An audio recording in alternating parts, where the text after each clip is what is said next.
ವಿಶ್ವೇಶ್ವರ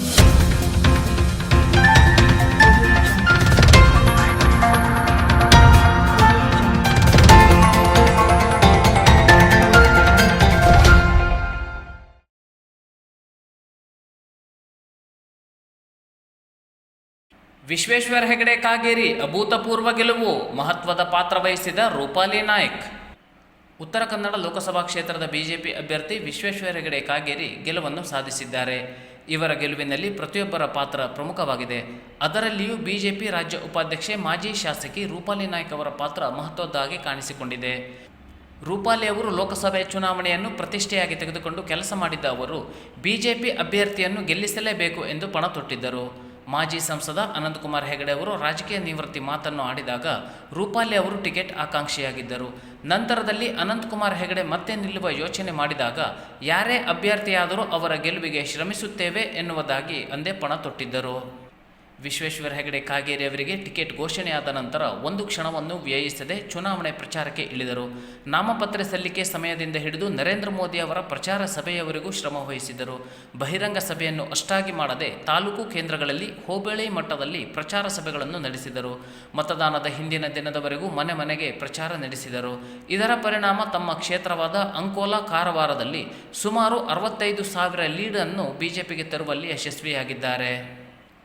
ಅಯೋಧ್ಯೆಯಲ್ಲಿ ಶ್ರೀರಾಮ ಮಂದಿರ ಪ್ರತಿಷ್ಠಾಪನೆ ಮಾಡಿದ ದೇಶದ ಪ್ರಧಾನಿಯಾದ ನರೇಂದ್ರ ಮೋದಿ ಅವರು ನಮ್ಮ ಜಿಲ್ಲೆಗೆ ಪ್ರಚಾರ ಮಾಡಿದ ಪ್ರಭಾವ ಮತ್ತು ಜಿಲ್ಲಾ ಬಿಜೆಪಿಯಿಂದ ನಡೆದ ಒಗ್ಗಟ್ಟಿನ ಕೆಲಸದಿಂದ ನಾವು ಗೆಲುವನ್ನು ಸಾಧಿಸಿದ್ದೇವೆ ಎನ್ನುವುದಾಗಿ ರೂಪಾಲಿ ನಾಯ್ಕ್ ತಿಳಿಸಿದ್ದಾರೆ.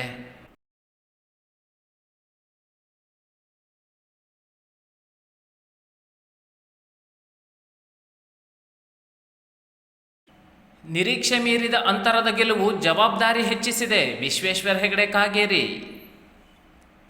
ಲೋಕಸಭೆ ಚುನಾವಣೆಯ ಫಲಿತಾಂಶ ಪ್ರಕಟವಾದ ನಂತರ ವಿಶ್ವೇಶ್ವರ ಹೆಗಡೆ ಕಾಗೇರಿ ಅವರು ಹೊನ್ನಾವರ ಪಟ್ಟಣಕ್ಕೆ ಭೇಟಿ ನೀಡಿದ್ದು ಬಿಜೆಪಿ ಕಾರ್ಯಕರ್ತರ ಸಂಭ್ರಮಾಚರಣೆಯಲ್ಲಿ ಪಾಲ್ಗೊಂಡರು.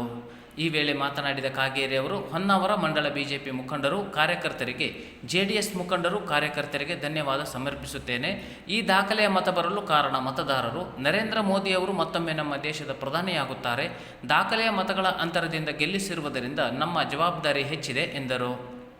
ಮಾಜಿ ಶಾಸಕಿ ರೂಪಾಲಿ ನಾಯ್ಕ್, ಜೆಡಿಎಸ್ ಮುಖಂಡ ಸೂರಜ್ ನಾಯ್ಕ್ ಸೋನಿ, ಬಿಜೆಪಿ ಮಂಡಲಾಧ್ಯಕ್ಷ ಮಂಜುನಾಥ್ ನಾಯ್ಕ್, ಜೆಡಿಎಸ್ ತಾಲೂಕಾಧ್ಯಕ್ಷ ಟಿಟಿ ನಾಯ್ಕ್, ಗೋವಿಂದ ನಾಯ್ಕ್, ವಿನೋದ್ ನಾಯ್ಕ್ ರಾಯಲ್ಕೇರಿ, ರಾಜು ಭಂಡಾರಿ, ಶಿವಾನಂದ ಹೆಗಡೆ ಕಡತೋಕ, ಗಣಪತಿ ಬಿಟಿ, ಸುರೇಶ್ ಹೊನ್ನಾವರ ಸೇರಿದಂತೆ ಪಕ್ಷದ ಮುಖಂಡರು, ಕಾರ್ಯಕರ್ತರು ಉಪಸ್ಥಿತರಿದ್ದರು.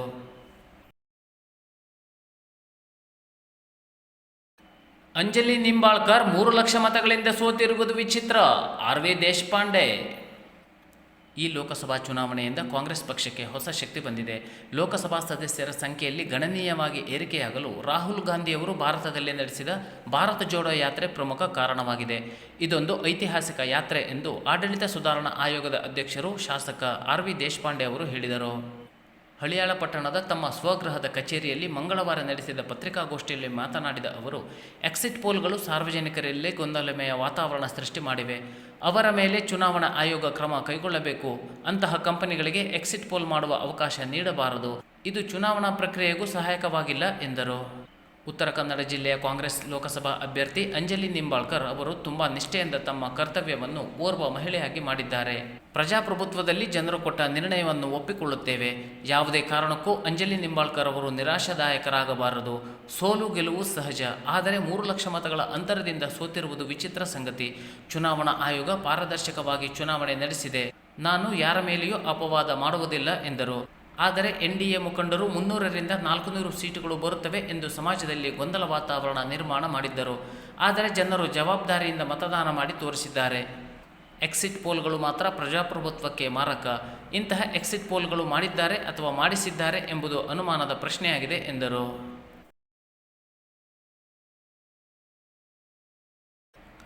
ಶಿಕ್ಷಣದೊಂದಿಗೆ ಸಂಸ್ಕಾರವನ್ನು ಮಕ್ಕಳಿಗೆ ನೀಡಿ, ಭೀಮಣ್ಣ ನಾಯ್ಕ್. ಕೇವಲ ಪಾಠದಲ್ಲಿ ಮಾತ್ರ ಹೆಚ್ಚು ಅಂಕ ಗಳಿಸಿದರೆ ಸಾಲದು. ಅದರ ಜೊತೆಗೆ ಸಂಸ್ಕಾರವನ್ನು ಅಳವಡಿಸಿಕೊಂಡಾಗ ಮಾತ್ರ ವ್ಯಕ್ತಿ ಹೆಮ್ಮರವಾಗಿ ಬೆಳೆಯಲು ಸಾಧ್ಯ. ಈ ನಿಟ್ಟಿನಲ್ಲಿ ನಮ್ಮ ನಾಮಧಾರಿ ಸಮಾಜ ಬಾಂಧವರು ಇದನ್ನು ಮೈಗೂಡಿಸಿಕೊಂಡು ಉನ್ನತ ಸ್ಥಾನಮಾನಗಳಿಗೆ ತೆರಳಬೇಕಾಗಿದೆ ಎಂದು ಶಿರಸಿ ಸಿದ್ದಾಪುರ ಕ್ಷೇತ್ರದ ಶಾಸಕ ಭೀಮಣ್ಣ ನಾಯ್ಕ್ ಹೇಳಿದರು. ಗೋಕರ್ಣ ಸಮೀಪದ ಗಂಗಾವಳಿಯ ಸರ್ಕಾರಿ ಹಿರಿಯ ಪ್ರಾಥಮಿಕ ಶಾಲೆಯ ಆವರಣದಲ್ಲಿ ಹಮ್ಮಿಕೊಂಡ ನಾಮಧಾರಿ ಸಮಾಜ ಸಂಘದ 24ನೇ ವರ್ಷದ ಪ್ರತಿಭಾ ಪುರಸ್ಕಾರ ಕಾರ್ಯಕ್ರಮ ಉದ್ಘಾಟಿಸಿ ಅವರು ಮಾತನಾಡಿದರು. ಜೆಡಿಎಸ್ ಮುಖಂಡ ಸೂರಜ ನಾಯ್ಕ್ ಸೋನಿ ಮಾತನಾಡಿ, ನಮ್ಮ ಸಮಾಜವನ್ನು ಎಲ್ಲ ದಿಕ್ಕುಗಳಲ್ಲಿ ಉತ್ತೇಜಿಸುವ ಕಾರ್ಯ ಆಗಬೇಕು. ಇದರ ಜೊತೆಗೆ ಇತರೆ ಸಮಾಜದವರೊಂದಿಗೂ ಕೂಡ ಉತ್ತಮ ಬಾಂಧವ್ಯವನ್ನು ಹೊಂದಬೇಕು. ಎಲ್ಲರೂ ಕೂಡಿ ನಡೆದಾಗ ಮಾತ್ರ ಉತ್ತಮ ಸಮಾಜ ನಿರ್ಮಾಣ ಸಾಧ್ಯ ಎಂದರು. ಜಿಲ್ಲಾ ನಾಮಧಾರಿ ಸಂಘದ ಅಧ್ಯಕ್ಷ ಮಂಜುನಾಥ್ ಎಲ್ ನಾಯ್ಕ್ ಮಾತನಾಡಿ, ನಮ್ಮ ಎಲ್ಲ ಸಮಸ್ಯೆಗಳಿಗೂ ಪರಿಹಾರ ಎಂದರೆ ಅದು ಶಿಕ್ಷಣ ಮಾತ್ರ. ಯಾವುದೇ ಕ್ಷೇತ್ರದಲ್ಲಿಯೂ ಗುರುತಿಸಿಕೊಳ್ಳಬೇಕಾದರೆ ನಾವು ಮೊದಲು ಶಿಕ್ಷಣವನ್ನು ಕಡ್ಡಾಯವಾಗಿ ಪಡೆಯಬೇಕು. ಪ್ರಸ್ತುತ ಸ್ಪರ್ಧಾತ್ಮಕ ಯುಗದಲ್ಲಿ ಅದಕ್ಕೆ ತಕ್ಕಂತೆ ಪಾಲಕರು ತಮ್ಮ ಮಕ್ಕಳಿಗೆ ನೈತಿಕತೆ ಕಲಿಸಬೇಕು ಎಂದರು. ನಾಮಧಾರಿ ಸಮಾಜ ಸಂಘದ ಅಧ್ಯಕ್ಷ ಶ್ರೀನಿವಾಸ್ ಜಿ ನಾಯ್ಕ್ ಅಧ್ಯಕ್ಷತೆ ವಹಿಸಿ ಮಾತನಾಡಿ, ಕಳೆದ ಹಲವು ವರ್ಷಗಳಿಂದ ನಾವು ನಮ್ಮ ಸಮಾಜದ ವಿದ್ಯಾರ್ಥಿಗಳಿಗೆ ಪುರಸ್ಕಾರ ನೀಡುವುದರ ಜೊತೆಗೆ ವಿವಿಧ ಸ್ಪರ್ಧೆಗಳನ್ನು ಆಯೋಜಿಸಿ ಅವರಿಗೆ ಬಹುಮಾನ ನೀಡುತ್ತಾ ಬಂದಿದ್ದೇವೆ ಎಂದರು. ಜಿಲ್ಲಾ ಪಂಚಾಯತ್ ಮಾಜಿ ಸ್ಥಾಯಿ ಸಮಿತಿ ಅಧ್ಯಕ್ಷ ರತ್ನಾಕರ್ ನಾಯ್ಕ್, ಕರ್ನಾಟಕ ಆರ್ಯ ಈಡಿಗ ನಾಮಧಾರಿ ಸಂಘದ ಅಧ್ಯಕ್ಷ ಮಹಾಬಲೇಶ್ವರ್ ಪಿ ನಾಯ್ಕ್ ಅಂಕೋಲಾ, ರಾಷ್ಟ್ರೀಯ ಈಡಿಗ ಮಹಾಮಂಡಳಿಯ ಅಂಕೋಲಾ ಘಟಕದ ಅಧ್ಯಕ್ಷ ದಾಮೋದರ್ ಜಿ ನಾಯ್ಕ್, ಆರ್ಯ ಈಡಿಗ ನಾಮಧಾರಿ ಸಂಘದ ಉಪಾಧ್ಯಕ್ಷ ಅರುಣ್ ಜಿ ನಾಯ್ಕ್, ನಾಮಧಾರಿ ಆರ್ಯ ಈಡಿಗ ಸಂಘದ ಅಧ್ಯಕ್ಷ ನಾಗೇಶ್ ನಾಯ್ಕ್, ನ್ಯಾಯವಾದಿ ಅರವಿಂದ್ ಎನ್ ನಾಯ್ಕ್ ಮಾತನಾಡಿದರು. ಕುಮಟಾ ಆರ್ಯ ಈಡಿಗ ನಾಮಧಾರಿ ಸಂಘದ ಅಧ್ಯಕ್ಷ ಮಂಜುನಾಥ್ ಆರ್ ನಾಯ್ಕ್ ಉಪಸ್ಥಿತರಿದ್ದರು. ತನುಷಾ ನಾಯ್ಕ್ ಪ್ರಾರ್ಥಿಸಿದರು. ಸಂಘದ ಕಾರ್ಯದರ್ಶಿ ಮಂಜುನಾಥ್ ಆರ್ ನಾಯ್ಕ್ ಸ್ವಾಗತಿಸಿದರು. ಉಮೇಶ್ ಎಲ್ ನಾಯ್ಕ್ ವರದಿ ವಾಚಿಸಿದರು. ಶಿಕ್ಷಕ ನಾಗರಾಜ ಹನೆಹಳ್ಳಿ ನಿರ್ವಹಿಸಿದರು. ರಾಮದಾಸ್ ನಾಯ್ಕ್ ವಂದಿಸಿದರು. ಎಸ್ಎಸ್ಎಲ್ಸಿಯಲ್ಲಿ ಅತಿ ಹೆಚ್ಚು ಅಂಕ ಪಡೆದ ವಿದ್ಯಾರ್ಥಿಗಳಿಗೆ ಪ್ರತಿಭಾ ಪುರಸ್ಕಾರ ಮಾಡಿದರು. ಹಾಗೆಯೇ ವಿವಿಧ ಸ್ಪರ್ಧೆಗಳಲ್ಲಿ ವಿಜೇತರಾದವರಿಗೆ ಪುರಸ್ಕರಿಸಲಾಯಿತು. ನಾಮಧಾರಿ ಸಮಾಜದ ವತಿಯಿಂದ ಶಾಸಕ ಭೀಮಣ್ಣ ನಾಯ್ಕ್, ಪ್ರಮುಖರಾದ ತುಕಾರಾಮ್ ಲೋಕಪ್ಪ ನಾಯ್ಕ್, ಗಣಪತಿ ಸುಬ್ಬ ನಾಯ್ಕ್ ಇವರನ್ನು ಸನ್ಮಾನಿಸಿ ಗೌರವಿಸಲಾಯಿತು. ನೆಗ್ಗು ಪಂಚಾಯಿತಿಯಲ್ಲಿ ವಿಶ್ವ ಪರಿಸರ ದಿನಾಚರಣೆ. ವಿಶ್ವ ಪರಿಸರ ದಿನಾಚರಣೆ ಪ್ರಯುಕ್ತ ಇಂದು ಶಿರಸಿ ವ್ಯಾಪ್ತಿಯ ನೆಗ್ಗು ಪಂಚಾಯಿತಿಯಲ್ಲಿ ಪರಿಸರ ದಿನಾಚರಣೆಯನ್ನು ಆಚರಿಸಲಾಯಿತು. ನೆಗ್ಗು ಪಂಚಾಯಿತಿಯ ಒಕ್ಕೂಟದ ಸದಸ್ಯರಿಗೆ ಪರಿಸರ ದಿನಾಚರಣೆ ಮಹತ್ವ ಮತ್ತು 2024ನೇ ಸಾಲಿನ ಪರಿಸರ ದಿನಾಚರಣೆ ವಿಷಯಾಧಾರಿತ ಚರ್ಚೆಯನ್ನು ಮಾಡಲಾಯಿತು. ಮಣ್ಣಿನ ಸಂರಕ್ಷಣೆ ಮತ್ತು ನೀರಿನ ಸಂರಕ್ಷಣೆ ಕುರಿತು ಉತ್ತರ ಕನ್ನಡ ಜಿಲ್ಲೆ IFHD ಸಂಸ್ಥೆಯ ಯೋಜನಾ ವ್ಯವಸ್ಥಾಪಕ ಪುಂಡಲೀಕ್ ಸಿರ್ಸಿಕರ್ ಅವರು ಉಪನ್ಯಾಸ ನೀಡಿದರು. ತಾಲೂಕು ಪಂಚಾಯತ್ನ ತಾಲೂಕು ಕಾರ್ಯಕ್ರಮ ವ್ಯವಸ್ಥಾಪಕರು NRLM ಕಿರಣ್ ಭಟ್ ರವರು ಮತ್ತು ಸಿಬ್ಬಂದಿಗಳು ಹಾಜರಿದ್ದರು.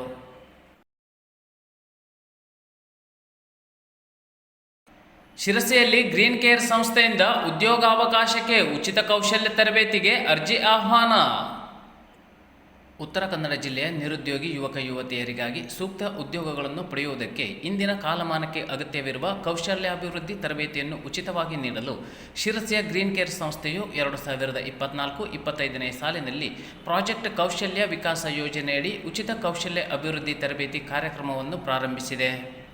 ಸದರಿ ಯೋಜನೆಯಡಿಯಲ್ಲಿ ಶಿರಸಿಯಲ್ಲಿ ವಾಣಿಜ್ಯ ಪದವೀಧರರಿಗೆ ಅಕೌಂಟ್ ಅಸಿಸ್ಟೆಂಟ್ ವಲಯದಲ್ಲಿ 30 ದಿನಗಳ ತರಬೇತಿ ಹಾಗೂ ಕನಿಷ್ಠ 10ನೇ ತರಗತಿ ಉತ್ತೀರ್ಣರಾದವರಿಗೆ ಆರೋಗ್ಯ ಸಹಾಯಕ ವಲಯದಲ್ಲಿ 45 ದಿನಗಳ ಕಾಲ ಪರಿಣಿತ ಸಂಪನ್ಮೂಲ ತರಬೇತಿದಾರರಿಂದ ಉಚಿತ ತರಬೇತಿಯನ್ನು ನೀಡಲಾಗುತ್ತದೆ. ತರಬೇತಿಯಲ್ಲಿ ಔದ್ಯೋಗಿಕ ಕೌಶಲ್ಯದ ಜೊತೆಯಲ್ಲಿ ಜೀವನ ಕೌಶಲ್ಯಾಭಿವೃದ್ಧಿಗೂ ಆದ್ಯತೆ ನೀಡಿ ಅಭ್ಯರ್ಥಿಗಳು ಸಮರ್ಥ ಉದ್ಯೋಗ ಹೊಂದುವಂತೆ ಪ್ರೇರಣೆ ನೀಡಲಾಗುವುದು. ತರಬೇತಿಯು ಸಂಪೂರ್ಣ ಉಚಿತವಾಗಿದ್ದು ಅರ್ಹ ಆಸಕ್ತ ಅಭ್ಯರ್ಥಿಗಳು ಇದರ ಸದುಪಯೋಗ ಪಡೆದುಕೊಳ್ಳುವಂತೆ ಸಂಸ್ಥೆಯ ಕಾರ್ಯದರ್ಶಿ ಜಿತೇಂದ್ರ ಕುಮಾರ್ RM ಪ್ರಕಟಣೆಯಲ್ಲಿ ತಿಳಿಸಿದ್ದಾರೆ. ಹೆಚ್ಚಿನ ಮಾಹಿತಿಗಾಗಿ ಹಾಗೂ ನೋಂದಣಿಗಾಗಿ ಗ್ರೀನ್ ಕೇರ್ ಸಂಸ್ಥೆ ನಂಬರ್ 346 ಸಾಗರ ರೈಸ್ ಮಿಲ್ ಹತ್ತಿರ ವೀರಭದ್ರಗಲ್ಲಿ ಶಿರಸಿ ಇಲ್ಲಿ ಖುದ್ದಾಗಿ ಅಥವಾ ದೂರವಾಣಿ ಸಂಖ್ಯೆ 08384451261 ಅಥವಾ 8904558570 ಅಥವಾ 8904531265ಗೆ ಸಂಪರ್ಕಿಸಬಹುದಾಗಿದೆ. ITI ಕೋರ್ಸ್ ಉದ್ಯೋಗಾವಕಾಶಗಳ ಆಗರ. GM Hegde Mulakhanda. ITI course ಉದ್ಯೋಗಾವಕಾಶಗಳ ಆಗರ. ಕೌಶಲ್ಯ ಭಾರತದ ನಿರ್ಮಾಣದಲ್ಲಿ ITI ಪಾತ್ರ ಅತಿ ಮುಖ್ಯವಾದದ್ದು. ಈ ನಿಟ್ಟಿನಲ್ಲಿ MES ITI ಕಾಲೇಜು ಗುಣಮಟ್ಟದ ಶಿಕ್ಷಣ ನೀಡುತ್ತಿದೆ. ಎಂದು MES ಅಧ್ಯಕ್ಷರಾದ GM ಹೆಗಡೆ ಮುಳಖಂಡರವರು ಅಭಿಪ್ರಾಯಪಟ್ಟರು. ಅವರು MES ITI ಕಾಲೇಜು ಸಿರಸಿಯಲ್ಲಿ ನಡೆದ ವಾರ್ಷಿಕ ಸ್ನೇಹ ಸಮ್ಮೇಳನ ಹಾಗೂ ದತ್ತನಿಧಿ ಬಹುಮಾನ ವಿತರಣೆ ಕಾರ್ಯಕ್ರಮ ಉದ್ಘಾಟಿಸಿ ಮಾತನಾಡಿದರು.